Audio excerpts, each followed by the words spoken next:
The alarm screamed through the halls of the exploration ship Concordia. Red lights flashed as the vessel shook violently. Dr. Marcus Chen grabbed the wall to steady himself as he ran toward the medical bay. His heart pounded in his chest and sweat dripped down his face. The ship had been exploring a strange energy field when everything went wrong. The field had somehow reached out and grabbed them, pulling the Concordia into its center. Now systems were failing all over the ship. Marcus burst through the medical bay doors. The sight that met him made his stomach drop. 3 crew members lay on the tables, all badly hurt. The worst was Zara Cathes, a Valix engineer. Her people looked almost human, but their bones were made of a crystal-like material that could shatter easily. Blood seeped through cracks in her pale blue skin. Captain Thorne, a tall Centaurian with 4 arms, stood nearby. His face was grim. "The medical computer is down," he said. "The energy field fried most of our systems." Marcus looked around the room. Dr. Velcris, the ship's head doctor, stood frozen near one of the other patients. The Zakari doctor's tentacles twitched nervously. Next to him, Dr. Keth Prime's mechanical parts sparked and clicked as the android tried to reboot his systems. "Well?" Captain Thorne asked. "Can you help them?" Dr. Velcris shook his head. "Without the computer, we cannot operate. The conditions are too dangerous, too unpredictable. We might make things worse." Marcus stared at Zara. Her breathing was shallow and her crystal bones showed dark fractures through her translucent skin. If no one helped her soon, she would die. "I can try," Marcus said quietly. The other doctors looked at him with surprise. Dr. Velcris made a sound like a snort. "You? Human medicine is too primitive? Too emotional. You will kill her." Captain Thorne's 4 eyes studied Marcus. The Centaurian had never hidden his doubts about having humans on his ship. Humans were new to space travel. Most aliens thought they were too unstable, too feeling-based to be good doctors. "The computer has all our medical knowledge," Dr. Keth Prime said, his voice flat and mechanical. "Without it, precise surgery is impossible." Marcus stepped closer to Zara. Her eyes fluttered open for a moment. They were a strange silver color, like mirrors. Fear showed in them before they closed again. "She's dying," Marcus said simply. "I have to try." Captain Thorne was quiet for a long moment. Then he nodded. "Do it." The other doctors moved away, clearly thinking this was a mistake. Marcus ignored them. He washed his hands and put on gloves. His hands were shaking slightly, which made Dr. Velcris make another disapproving sound. "See? He is too emotional. Too unstable," the Zakari doctor said. Marcus began to examine Zara carefully. Without the computer's scanners, he had to use his hands to feel for injuries. This was how human doctors had worked for thousands of years before machines took over. As his fingers moved over Zara's skin, he felt something strange. The crystal bones under her skin were cracked, but there were also tiny fractures that seemed almost too small to see. The other doctors would have missed these completely. Marcus's hands continued to shake as he worked, but he noticed something odd. When his trembling fingers touched the small cracks, he could feel exactly how deep they went. It was like his shaking hands were picking up vibrations that steady hands would miss. He began to clean Zara's wounds. Her blood was a pale blue color, almost clear. As he worked, he found himself talking to her, even though she was unconscious. "It's going to be okay," he whispered. "I'm going to fix this." Dr. Velcris made an annoyed noise. Talking to unconscious patients. This is exactly why humans are not good doctors. Too emotional, but Marcus kept talking. Something inside him said it was important. As he spoke, he noticed that Zara's breathing became a little steadier. The worst injury was near her eye. A piece of metal had cut deep into the crystal bone of her skull. Marcus knew he had to remove it carefully or she could lose her sight forever. He picked up a pair of surgical pliers. His hands were still shaking, but now he understood that this might actually help him. The tiny movements let him feel things that steady hands could not. Slowly, carefully, he began to remove the metal fragment. Sweat dripped down his face as he worked. His heart beat fast and he could feel stress hormones flooding his body. The other doctors would see this as weakness, but Marcus had learned to work with his fear, not against it. As he pulled out the piece of metal, Zara's eyes suddenly opened. She looked directly at him. For a moment, Marcus was afraid he had hurt her. His hands slipped slightly as their eyes met. But then something amazing happened. Zara's face changed. Her mouth curved upward in what looked like a smile. This was strange because Valix people never smiled. They did not show emotions on their faces the way humans did. Did you see that? Marcus asked, looking around the room. The other doctors were busy with their own patients and had not noticed. Captain Thorne was checking on ship repairs through his communicator. Marcus looked back at Zara. Her eyes were closed again, but that smile was still there, very faint. It made him feel warm inside, like he had done something important. He continued working on her wounds. Each time his hands shook or slipped slightly, he felt more connected to what he was doing. It was as if his imperfect human body was talking to her broken crystal bones in a language that machines could not speak. When he finished cleaning the last wound, Marcus began to sew up the cuts in her skin. His stitches were not as perfectly straight as a machine would make them. Dr. Velcris watched from across the room and shook his head. Sloppy work, the Zakari doctor muttered. No precision. But Marcus was not trying to be perfect. He was trying to help Zara heal. As he worked, he let his emotions guide him. When he felt worried about a particular stitch, he made it a little tighter. When he sensed that her skin needed more time to heal, he left the stitches a little loose. By the time he finished, 3 hours had passed. Marcus was exhausted. His shirt was soaked with sweat, and his hands ached from the careful work. Zara's breathing was much stronger now. The color had returned to her pale blue skin. Marcus checked her pulse and found it steady and strong. She will live, he announced to the room. Dr. Velcris looked surprised. Impossible. Without proper scans, without computer guidance, success should not be possible. But Zara was clearly getting better. As Marcus watched, her eyes opened again. This time she looked around the room, fully awake. When her gaze met his, that strange smile appeared again. "Thank you," she whispered in her soft, musical voice. Marcus smiled back. "You're welcome." As he cleaned up his medical tools, Marcus thought about what had happened. His shaking hands, his emotions, his imperfect stitches. Everything the other doctors saw as weakness had somehow helped him save Zara's life. Maybe human medicine was not as primitive as everyone thought. Maybe there was something important in the way humans felt their way through problems instead of just calculating solutions. Marcus looked at Zara one more time. She was sitting up now, touching the bandages on her face. When she saw him looking, she smiled again. That smile would change everything. 3 days after the accident, Marcus noticed something strange about Zara. She was sitting in the medical bay for her daily checkup, but she was not acting like a normal Valix person. Valix people were known throughout the galaxy for being completely logical. They never showed emotions. They solved problems by thinking through every possibility and choosing the most efficient answer. But Zara was different now. The engine repair could be done faster if we tried a new approach, she told Marcus while he checked her bandages. "I have been thinking about it, and I feel like there might be a better way." Marcus stopped what he was doing. "You feel?" Zara looked confused. "Yes, I feel. Is that the right word? It is like having an idea, but warmer. Like the idea has a color." This was very strange. Valix people did not describe their thoughts with words like warm or color. They used precise mathematical terms. Marcus finished checking her wounds. They were healing perfectly, better than he had expected. The cuts were closing cleanly, and even the fractures in her crystal bones were mending faster than normal. "How do you feel physically?" Marcus asked. "Strong, very strong, but also different. Like my mind has more rooms in it than before." Zara touched the bandage near her eye. "When you fixed me, something changed inside my head." Marcus wrote notes in her medical file. He was starting to think that his treatment had done more than just heal her body.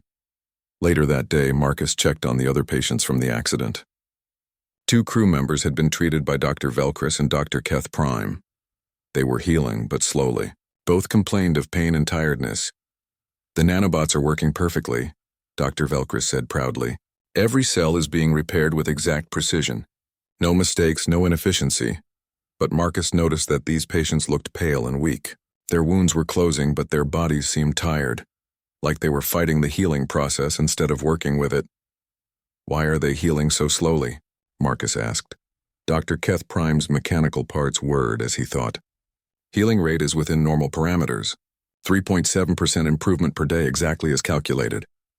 Marcus looked at Zara, who was walking around the medical bay, full of energy. She had healed much faster than 3.7% per day. In fact, she seemed healthier now than before the accident. That afternoon, Marcus was called to the engine room. Zara had requested his help with something. When he arrived, he found her staring at a broken power coupling that the engineering team had been unable to fix. "I think I know what is wrong," she said, "but it is not logical. It is just a feeling." The chief engineer, a robotic being called Unit 7, made a grinding noise that sounded like disapproval. "Feelings are not useful for engineering problems. We need calculations and measurements," but Zara ignored him.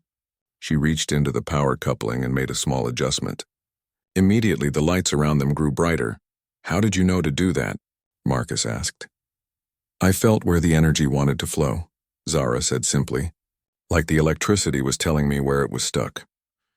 Unit 7's optical sensors flashed with surprise. That repair should not have worked. The computer simulation showed it was impossible. Marcus was beginning to understand something important. Zara's new ability to feel things was not just emotional. She was somehow sensing things that logical analysis missed. That evening, Marcus visited the ship's science lab. Dr. Helios, the xenobiologist, was a tall, thin being with large eyes and pale green skin.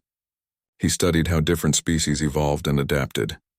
"I need your help understanding something," Marcus said. He explained what was happening with Zara. Dr. Helios listened carefully. "Interesting. Most species in the galaxy have evolved beyond emotional responses. We removed them through genetic improvements thousands of years ago." "Removed them? Why?" "Emotions were seen as primitive, inefficient. They made beings act unpredictably." Dr. Helios pulled up some data on his computer. "But humans still have strong emotional systems. Your species never evolved past them." Marcus felt a little offended. "We're not primitive." No, Dr. Helios said quickly. "I am beginning to think the opposite might be true. What if emotions are not primitive? What if they are advanced?" Dr. Helios showed Marcus brain scans from different species. "Look at this. Felix brains use only 40% of their neural pathways. Zachary brains use 35%. Human brains use 78%. Why? Because emotions require many brain connections. Fear, love, anger, joy. They all create complex chemical reactions that connect different parts of the brain. When other species removed emotions, they also removed those connections." Marcus stared at the brain scans. "So when I treated Zara, your stress hormones, your emotional state, even your shaking hands, they were all releasing chemicals. When you touched her, some of those chemicals entered her system through skin contact, and that woke up parts of her brain that had been sleeping?" "Exactly. Zara's people still have the old neural pathways, but they have been inactive for thousands of years. Your human biochemistry acted like a key, unlocking abilities her species had forgotten they possessed.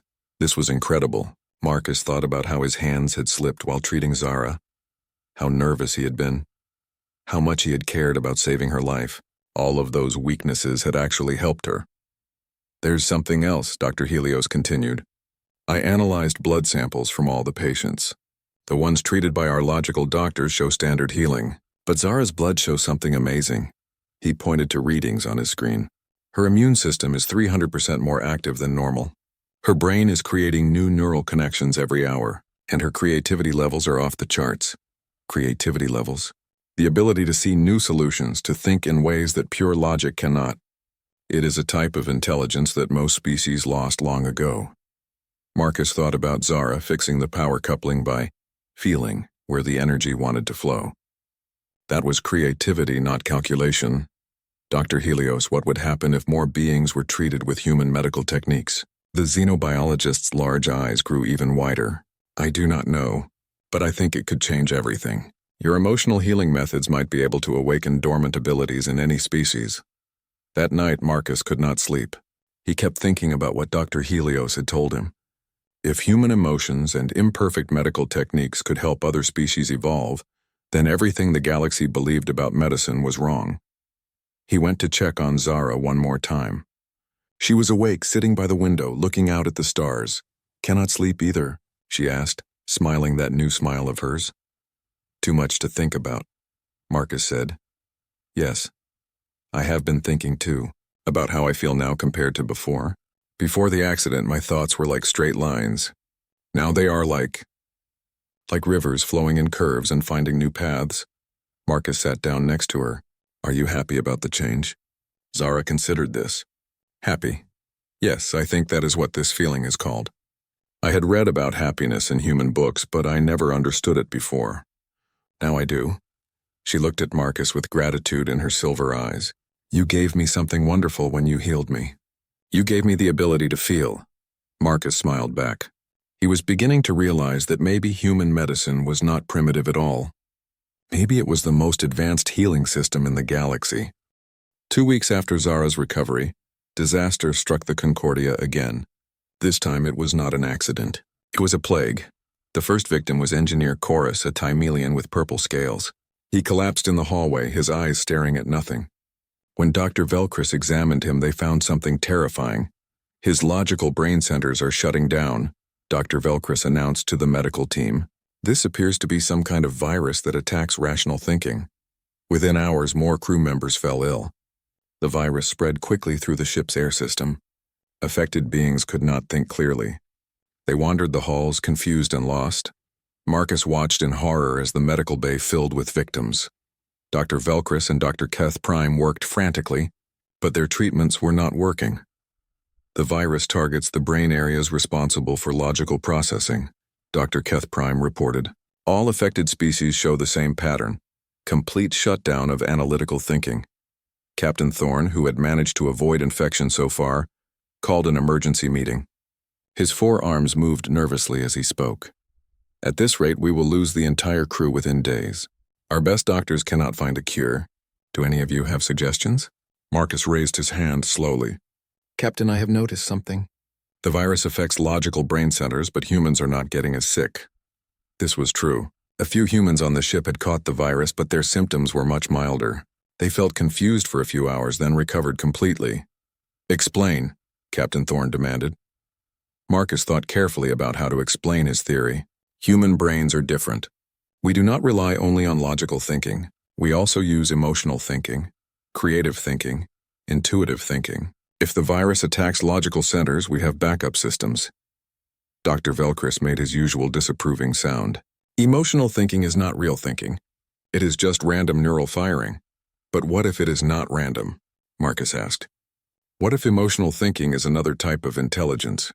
What if humans survive because we never lost our emotional backup systems? Dr. Helios, who had been studying the virus samples, looked up from his microscope. Dr. Chen might be correct. The virus specifically targets neural pathways associated with pure logical processing. Humans have much more diverse brain activity. Marcus had an idea, but he knew it would sound crazy. Captain, I want to try treating the sick crew members with human medical techniques. What do you mean? Captain Thorne asked. I want to use emotional healing, physical touch, stress hormone transfer, the same techniques I used on Zara. Maybe I can help their brains develop resistance to the virus. The room went quiet. Dr. Velcris's tentacles twitched with agitation. This is madness. Emotional healing is not real medicine. But Zara, who had been listening from the corner of the room, stepped forward. Captain, I volunteer to help Dr. Chen. My brain changed after his treatment. Maybe we can help others change too. Dr. Helios nodded slowly. The theory has merit. If human emotional biochemistry can activate dormant neural pathways, it might help patients develop immunity to a virus that only attacks logical pathways. Captain Thorne looked around the room at his dying crew. Very well. Dr. Chen, you have permission to try your methods, but only on volunteers. Marcus felt his heart race with excitement and fear. This was his chance to prove that human medicine was valuable. He started with Chorus, the first victim. The Timelian was sitting in a chair, staring blankly ahead. Marcus sat next to him and began to examine him carefully, using his hands instead of machines. As he worked, Marcus let himself feel worried about Chorus. He let stress hormones flow through his system. His hand shook slightly as he touched Chorus's skin. What are you doing? Dr. Velcris asked, watching suspiciously. I am letting my emotional system communicate with his, Marcus explained. Humans release chemicals when we care about someone. These chemicals can affect other beings through skin contact. Marcus continued the treatment for 2 hours. He talked to Chorus even though the Timelian could not respond. He held his hand and let his own fear for Chorus's life show in his touch. Slowly, something began to change. Chorus's eyes started to focus. His purple scales, which had been dull and gray, began to regain their color. Chorus? Marcus said softly. Can you hear me? Chorus blinked several times. Then, for the first time since getting sick, he spoke. Dr. Chen? What happened to me? The room erupted in surprised voices. Dr. Velcris stared in shock. Even Dr. Keth Prime's mechanical parts made surprised beeping sounds. The virus, Marcus explained. But I think you are getting better. Marcus ran some tests on Chorus. The Temelian's logical brain centers were still damaged by the virus, but other parts of his brain were becoming more active. Parts that had been dormant before, I feel. Different, Chorus said. Like my thoughts have new colors. Is this what emotions feel like? Over the next few days, Marcus treated more volunteers. Each time he used the same technique. Emotional healing through physical contact and stress hormone transfer. Each time it worked. The treated patients did not just recover from the virus. Like Zara, they developed new abilities. They could think creatively, solve problems intuitively, and sense things that logical analysis missed. Dr. Helios was fascinated by the results. Dr. Chen, you are not just curing a disease. You are helping these beings evolve. Evolve? Yes. For thousands of years, most species have used only logical thinking. But logical thinking alone is limited. It can only work with information it already has. Emotional and creative thinking can find new information, new possibilities. Marcus watched his patients work together to solve ship problems that had puzzled the crew for months. Chorus and Zara had figured out how to increase engine efficiency by 40%. Two other patients had found a way to strengthen the ship's shields using techniques that made no logical sense, but worked perfectly. They are using whole brain thinking, Dr. Helios explained. Logic plus emotion plus creativity plus intuition. It is the most advanced form of intelligence in the galaxy, and humans never lost it. But not everyone was happy about these changes. Dr. Velcris complained constantly about the corruption of proper medicine. Some crew members were afraid of the emotional changes in their colleagues. This is dangerous, Dr. Velcris argued during a medical staff meeting. Emotions make beings unpredictable, illogical. It could destroy the order of galactic civilization. Marcus understood his concerns, but he had seen the results. Dr. Velcris, look at the patients. They are healthier, smarter, and happier than before. How is that dangerous? Because happiness is not the goal of medicine. Efficiency is the goal. Logical function is the goal. But what if we have been wrong about that? Marcus asked. What if the goal of medicine should be to help beings reach their full potential? Captain Thorne, who had been listening to the debate, made a decision. Dr. Chen's methods work. The crew is recovering and ship operations are more efficient than ever. We will continue with emotional healing treatments. Dr. Velcris left the meeting in anger, but Marcus did not care. He had proven that human medicine was not primitive. It was advanced beyond anything the galaxy had seen. That night, Marcus found Zara in the observation deck, looking out at the stars with several other patients who had received emotional healing. Dr. Chen, she said, smiling that wonderful smile, we have been talking about what you have given us. It is not just health. It is not just new ways of thinking. You have given us the ability to feel wonder. She pointed at the stars. Before, when I looked at space, I saw distances and calculations. Now I see beauty. I see mystery. I see infinite possibilities. Marcus looked out at the same stars. He had always felt wonder when he looked at the galaxy. Now he realized that this feeling, this emotional response to beauty and mystery, might be humanity's greatest gift to the universe. Thank you, Zara said quietly, for showing us how to be whole. The message came through on the ship's communication system 3 days after Marcus had cured the last virus patient. Captain Thorne's face was grim as he called the senior staff to the bridge. We have a problem, the captain announced. I just received a transmission from the Galactic Medical Consortium. They have heard about Dr. Chen's healing methods. Marcus felt his stomach tighten. The Galactic Medical Consortium controlled all medical practice across known space. They set the rules for what treatments were allowed and what methods were considered acceptable. What did they say? Marcus asked. Captain Thorne activated the main screen. A tall, imposing figure appeared, Supreme Medical Director Zeth Kala, a Zarian with metal implants covering half his face. His voice was cold and emotionless.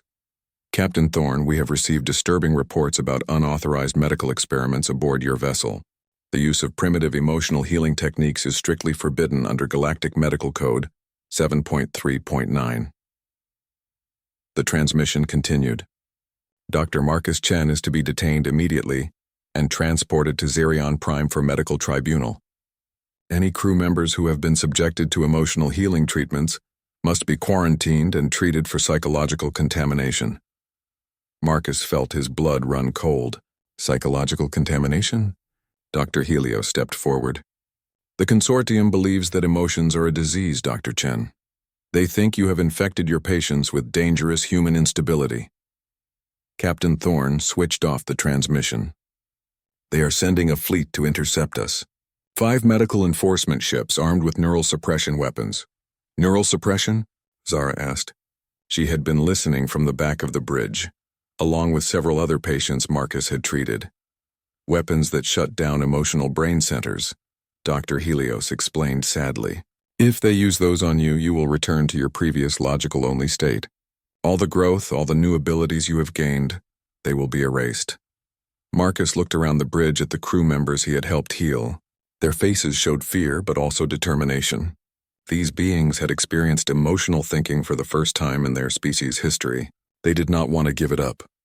Captain, Zara said, we cannot let them take Dr. Chen, and we cannot let them suppress our new abilities. I agree, said Chorus, standing beside her. For the first time in my life, I can feel joy, wonder, creativity. I will not let them take that away. But Captain Thorne shook his head. We cannot fight the consortium. They have the power to destroy entire civilizations. If we resist, they will hunt us across the galaxy. Dr. Velcris, who had been quiet during this discussion, suddenly spoke up. Captain, I have been thinking about this situation. Perhaps there is another option. Everyone turned to look at the Zakari doctor. His tentacles moved nervously as he spoke. I have been wrong about Dr. Chen's methods, Dr. Velcris admitted. I have seen the results. The patients are not sick or contaminated. They are improved, enhanced, more capable than they were before. This was shocking. Dr. Velcris had been Marcus's strongest critic. What are you suggesting? Captain Thorne asked. We should not run from the consortium. We should make them understand what Dr. Chen has discovered. We should show them that emotional healing is not primitive. It is advanced. Marcus stared at Dr. Velcris. You want to broadcast our findings to the galaxy? Yes. Before they capture us, we send out a complete medical report. We show other species what emotional healing can do. We let them decide for themselves whether this is contamination or evolution. Captain Thorne considered this. If we broadcast our findings, the consortium will see it as an act of rebellion. They will destroy us. Maybe, said Dr. Velcris. But they cannot destroy an idea once it spreads. If we can reach enough people, if we can show them the truth, the consortium will lose their power to suppress this knowledge. Zara stepped forward. I volunteer to be part of the broadcast. I will tell other Valix what emotional healing has done for me. I will show them that we can be more than just logical machines. One by one, the other healed patients volunteered to join the broadcast. They wanted to share their experiences with their home worlds. Marcus felt overwhelmed by their support. Are you sure about this? If we do this, there is no going back. The consortium will never stop hunting us. Dr. Chen, Chorus said, his purple scales bright with emotion, you gave us the ability to feel hope. Now we want to give that gift to others. Captain Thorne made his decision. We will prepare the broadcast. Dr. Chen, I need you to create a complete medical report showing exactly how emotional healing works. Dr. Helios, I need scientific data proving the benefits. Everyone else prepare personal testimonies.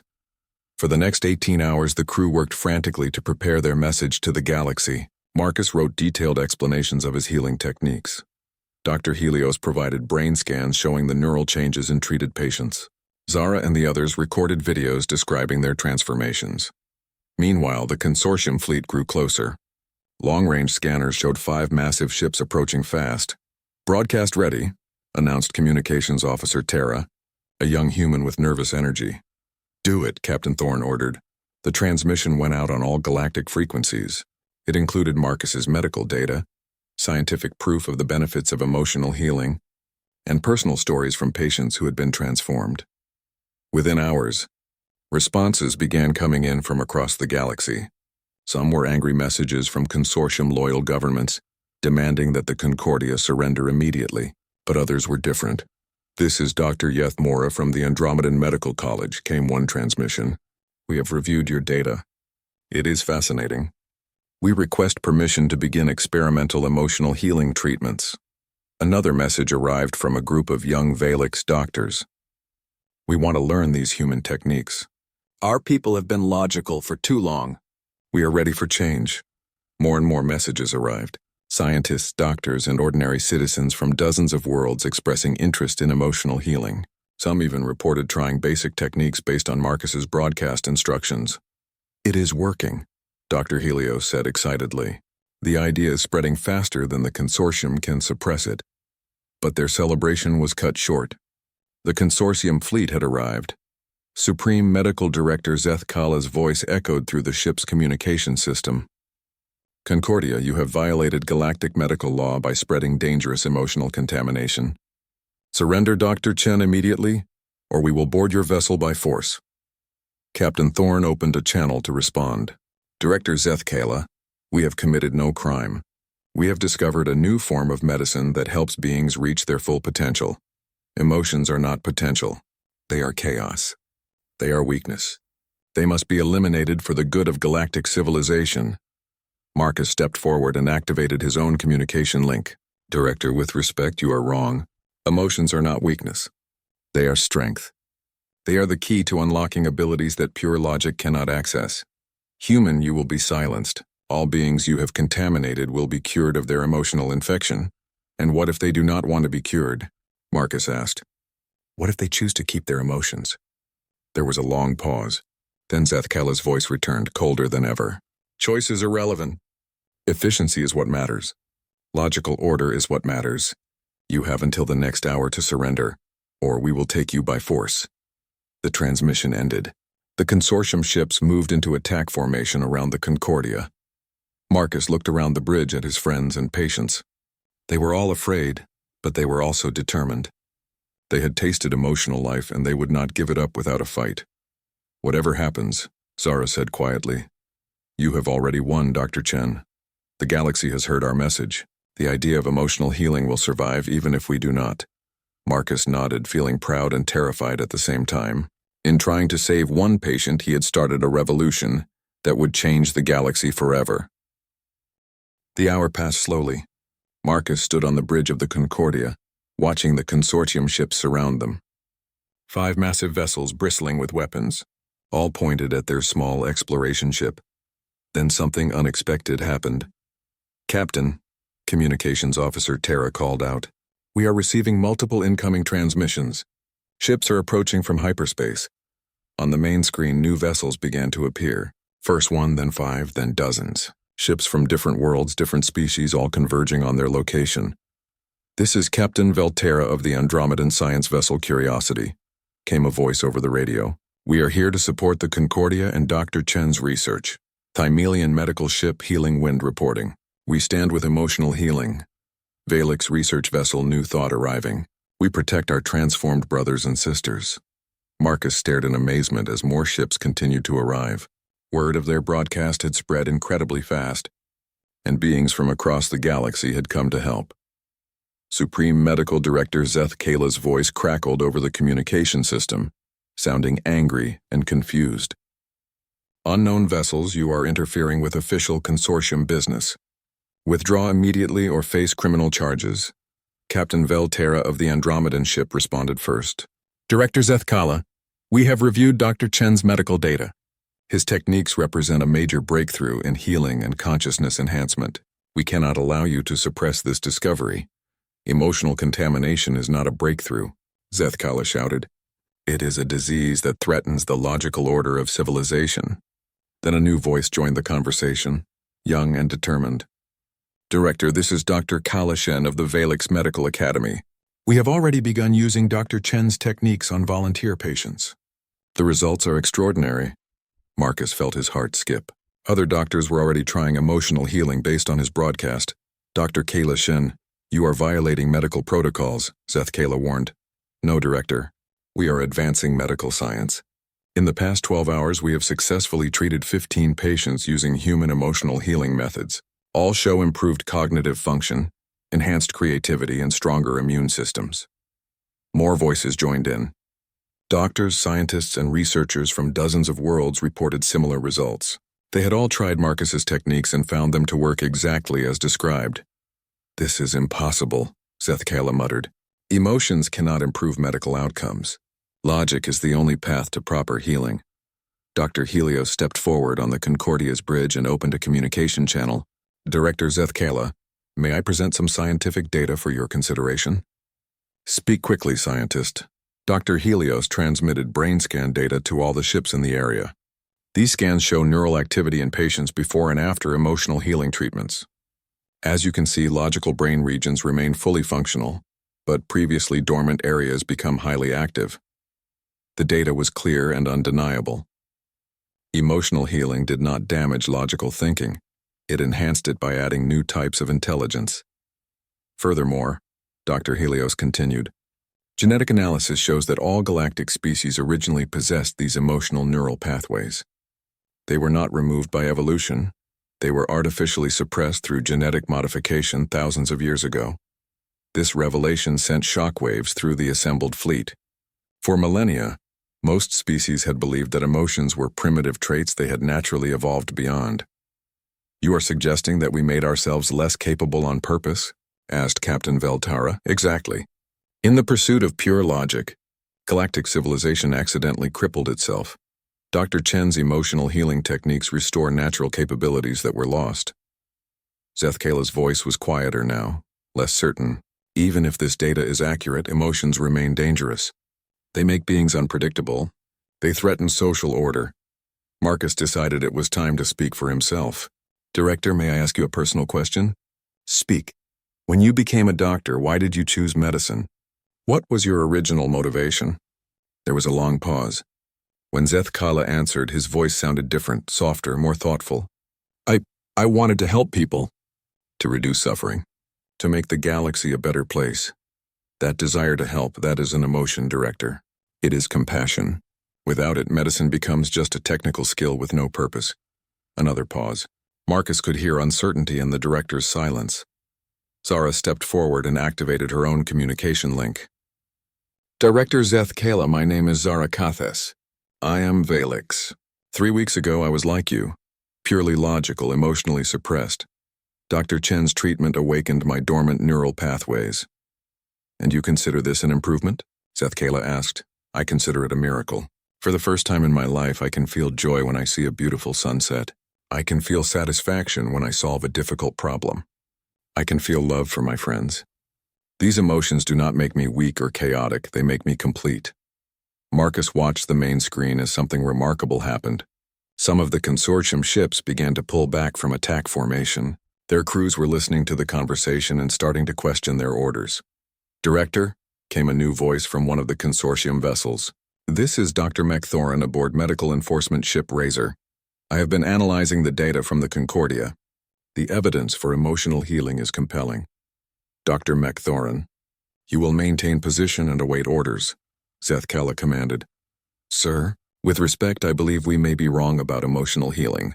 I request permission to examine Dr. Chen's patients personally." More voices from the consortium fleet began expressing doubt about their mission. The crews had heard the evidence, seen the brain scans, and listened to patient testimonies. Many were starting to believe that emotional healing was real. Finally, Zethkala made an announcement that surprised everyone. "All ships stand down from attack positions. I'm coming aboard the Concordia to examine Dr. Chen's patients personally." An hour later, Marcus found himself in the medical bay with the most powerful medical authority in the galaxy. Supreme Medical Director Zethkala was an imposing figure. Tall metallic implants covering half his face. Cold cybernetic eyes. But as Marcus demonstrated emotional healing techniques on volunteer patients, something changed in those cybernetic eyes. "Your hand movements are deliberately imprecise," Zethkala observed as Marcus treated a crew member with a minor injury. "Yes.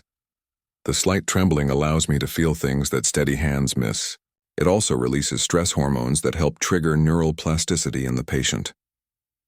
Zethkala watched closely as Marcus's patient, a young Sirian engineer, began showing emotional responses for the first time in his life. The engineer smiled, laughed, and expressed wonder at the new feelings flowing through his mind. "Fascinating," Zethkala murmured. The neural pathway activation is unlike anything in our medical literature. Over the next several hours, Zethkala examined every patient Marcus had treated. He ran detailed scans, conducted interviews, and analyzed blood samples. The evidence was overwhelming. Emotional healing worked exactly as Marcus claimed. Finally, the director called for a private meeting with Marcus. "Dr. Chen, I owe you an apology. For thousands of years, the medical establishment has been operating under false assumptions. We believed that emotions were primitive and dangerous. We were wrong." Marcus felt a wave of relief. "Thank you, Director. But I did not discover this to prove anyone wrong. I just wanted to help my patients.